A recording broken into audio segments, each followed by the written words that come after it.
یہ جو آئین کے آرٹیکل 137 کے تحت، جس کے تحت عمران خان صاحب کو بھی اعتماد کا ووٹ لینے کا کہا گیا، جی تو اگر گورنر آپ کے ساتھ رعایت نہ کرے اور اس کو اپلائی کرے تو آپ نہیں سمجھتے کہ آپ فارغ ہیں؟ نہیں جی، انشاءاللہ اعتماد کا ووٹ بھی لیں گے.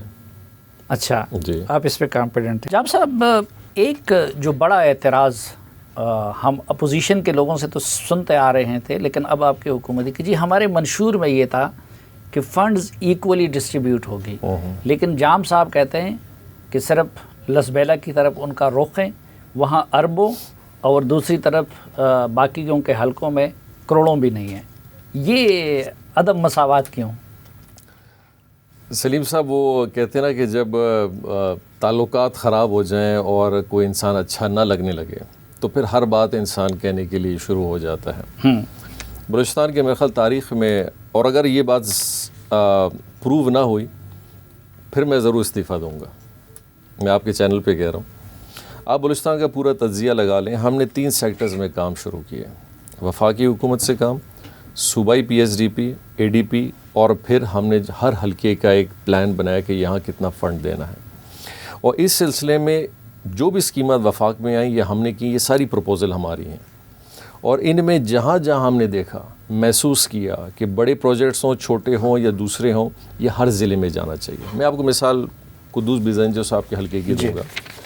آوران میں میرا خیال لگ بھگ آج بھی تقریباً کوئی 25 ارب کے وفاق، صوبے اور سارے فنڈز جو ہیں ان پہ کام ہو رہا ہے. تربت جو ہمارے فائنانس منسٹر ہیں ظہور بلیدی صاحب، اگر ان کے حلقے کا میں صرف نکال لوں تو وہاں روڈوں کا اور باقی چیزوں کا جو سلسلہ ہے وہ کم سے کم بھی نہ ہو کو میرا خیال اگین کوئی 18 سے 20 ارب روپے کا ہے، یا شاید اس سے بھی زیادہ ہوگا.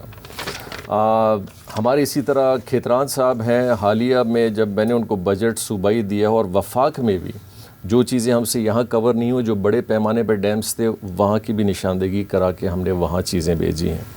اسی طرح ہماری جو ریزرو خواتین ہیں، یہ بلوچستان کی ہسٹری میں ہے کہ ان کی نشاندہی پہ بھی ہم نے محسوس کیا کہ خواتین کے حوالے سے بھی چیزوں کو آئیڈینٹیفائی ہونا چاہیے، ان کو بھی فنڈ بڑھا دیا گیا. لسبیلا کے حوالے سے، لسبیلا کے اندر 2 سیٹیں ہیں جس کے اندر 2 ایم پی ایز ہیں، اور اس حوالے سے آپ اس پورے 3 سال کا تجزیہ لیں، وفاق، صوبہ اور ہمارا اپنا بجٹ، کیونکہ یہ تینوں ہم نے پروپوز کی ہیں، کوئی ایسا پروپورشن نہیں ہے اور کروڑوں میں تو سوال ہی پیدا نہیں ہوتا.